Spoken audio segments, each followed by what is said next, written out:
ආයිබෝන් අදත් ඔයගොල්ලෝ සාදරයෙන් පිළිගන්නවා travel with chef YouTube channel එකට. අද ඔන්න මම රෙසිපියක් අරන් තියෙන්නේ ලංකාවේ හබර් නිදගෙන. ඉතින් අද මම ඔයගලන්ට කියලා දෙන්නේ මෙන්න මේ මුරුංගා. ඒ කියන්නේ ගහින්ම කඩාගෙන මෙන්න මේ ගම්මාන නිදගෙන මම මේ මුරුංගා කරියක් හදනවා. ඉතින් ඒක හදන තැන අද ලෑස්ති තියෙන්නේ. ඉතින් මේ සුන්දර පළාත ඉතින් නිස්කලංක ප්‍රදේශයේ මේ මම ඉන්නේ ගොවිපලක. ඉතින් මේකේ ගොඩාක් මේ ගොවිතැන් කරනවා. ඒ වගේම එළවලු ඊළඟ කිරි හරක් ඒ සියල්ලම තින්නවා. ඉතින් ඒක නිසා මම සෝරගත්ත අද වීඩියෝ එක ගේන්න මෙන්න මේ හබර් නිදගෙන. අපි බලමු කොහොමද මේ මුරුංගා කරිය හදාගන්නේ කියලා.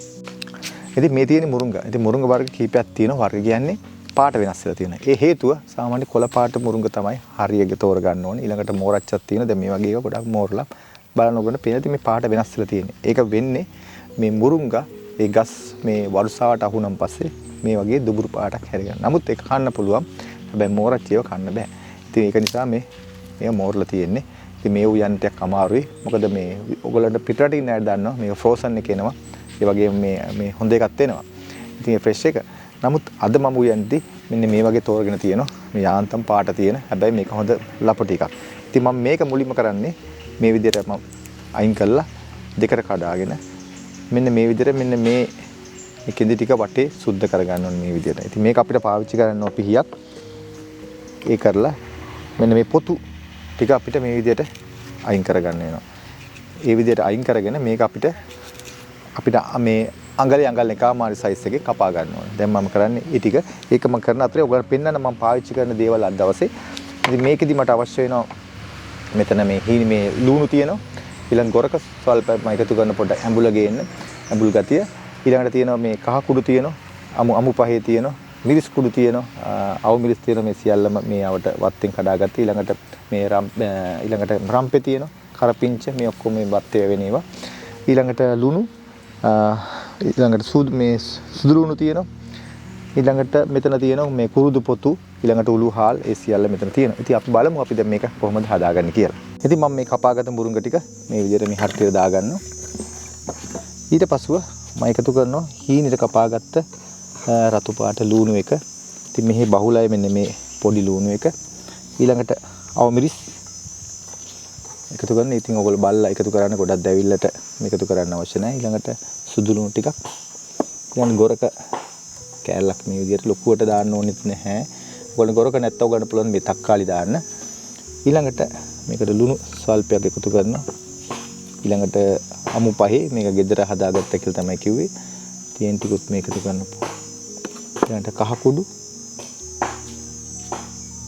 එකතු කරගත්තා. ඊළඟට කුරුදු පොතු ටිකක්. ඒ වගේ උළු හාල් මේකට මේ එකතු මේක ළඟාව තියෙන්නේ මේ ඔක්කොම මේ මික්ස් වෙච්ච එක. ඒ නිසා උළු හාල් ටිකුත් එකතු කරගත්තා. ඊළඟට අබෑට ටිකක්. අබ කුඩු తీරන වඩාත් හොඳයි. අබ කුඩු ටික දාන්න පුළුවන්. ඉතින් මේ ටික මේ විදිහට දාලා තව මේ කහ කොහොමද දන්නේ නැතත් ඉතින් මේ කහ ටිකක් වැඩිපුර මම දානවා පාටෙන්නත් එක්ක. ඊළඟට ඔයගලන්ට පුළුවන් මේක කිරි අපිට පුළුවන් මුල්ම දිය කිරිනුත් මේක ලිපිය තියන්න පුළුවන්. නැත්නම් වතුරෙන් මේ විදිහට වතුරට එකතු කරලා මේක ලිපිය තියාගන්න පුළුවන්.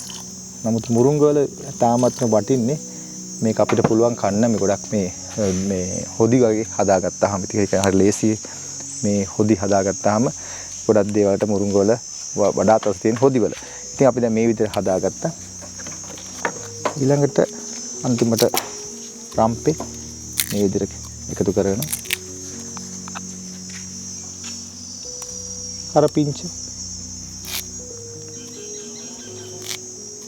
මේ ඔක්කොම වත්තෙන් එනවා මේ ෆ්‍රෙෂ්. ඉතින් මේ ටික දැන් එකතු කරලා තියෙන්නේ. දැන් මම කරන්නේ ලිප හදාගෙන තියෙන්නේ. දැන් මේක මම එකතු මේ ලිපේ තියන්නේ හදන්නේ. ඉතින් මම මේ අද උයන්නේ මේ දර ලිපේ. ඉතින් මේ දර ලිප අපිට පිටරට ආයට නැහැ. නමුත් ඉතින් මේ වගේ ගමක මේ වගේ උයද්දි මෙන්න මේ සුන්දරත්වයත් මම විඳ ගන්නවා. හැබැයි ඉතින් මේ පොඩ්ඩක් හැට අමාරුයි මේ ලිප නිවෙනකොට දුම ගහන නිසා. ඉතින් මේ ටිකේ විතර තියලා ඊට පස්සේ මම මේක වහගෙන ගින්දර දාගන්න. ඉතින් මට එදා ඔයගලන්ට වීඩියෝ වලට කියන විදිහට මේක අඩු වැඩි කරන්න තේරෙන්නේ නැහැ මේක. දැන් ලිප පත්තු ගන්න තියෙන්නේ. ඉතින් ලිප පත්තු වේගෙන එනවා. ඉතින් මේක මේ විදිහට ගින්දර වැඩි කර පත්තු කරන්න. ඉතින් දැන් මේක අපි තැම්මෙන් අපි ඉන්නවා. ඉඳලා මම ඔයගලන්ට පෙන්නන්නම් මේක තැම්බෙනකොට අපි අපේ මේ පොල් කිරි ටික එකතු කරගන්නවා. ඉතින් මම ඔයගලන්ට කිව්වා මම මේක ලිපේ තියාගත්තේ වතුරෙන්. ඔයාලට ඕන නම් දිය කිරි ලිපේ තියාගන්නත් පුළුවන්. නමුත් පිටරටින් අයට දිය කිරි නැහැ. ඔක්කොම එකම පොල් කිරි එක තියෙන්නේ. ඉතින් ඒක නිසා ඒ විදිහට හදා ගන්න පුළුවන්.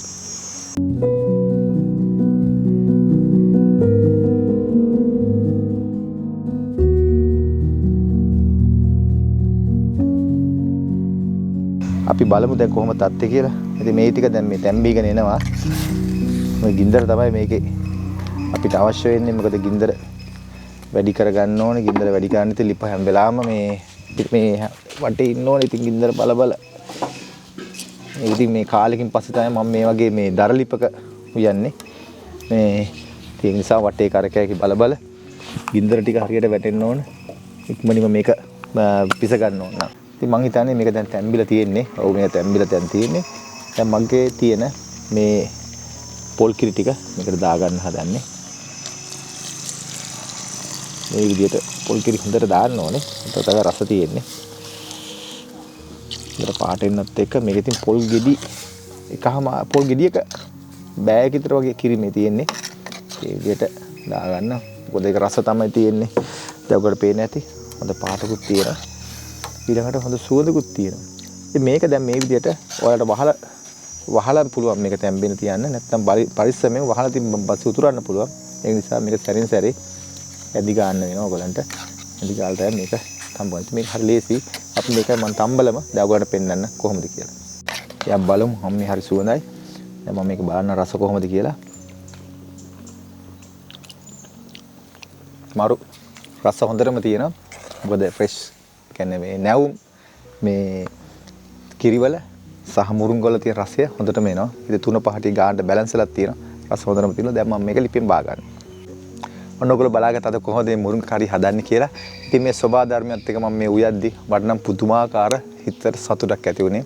මොකද මම හැමදාම පිටරටින් ඉඳගෙන උයද්දි මේ වගේ තමන්ගේ මව්බිමට ඇවිල්ලා මේ වගේ ගමක ඇවිල්ලා විශේෂයෙන් මේ වගේ අර අපේ ජීවිතය ආරම්භ කරපු කාලය මතක් වුණා. මොකද ඒ වගේ සුන්දර පරිසරයක තමයි අද මම ඉුවේ. ඉතින් ඒකත් මම හිතන්නේ ඔයගොල්ලොත් ඒ දේ බලලා රස විඳින්න ඇති කියලා මම විශ්වාස කරනවා. ඉතින් ඔයගොල්ලන්ට ලංකාවේ ඉන්න අයට මේ වගේ තියෙනවා නම් ඔයගොල්ලන්ට මේ නැවුම් මුරුංග අරගෙන යන්න පුළුවන්. ඉතින් මම හිතනවා අද දවසේ වීඩියෝ එනොත් ඔයගොල්ලෝ යමක් අද ඉගෙන ගන්න ඇති, දකින්න ඇති කියලා. නැවතත් මෙවැනිම අලුත් වීඩියෝ එකකින් හම්බ වෙනතුරු අදට ගිහින් එන්න. ඔබට සුබ දවසක්. ආයිබෝවන්.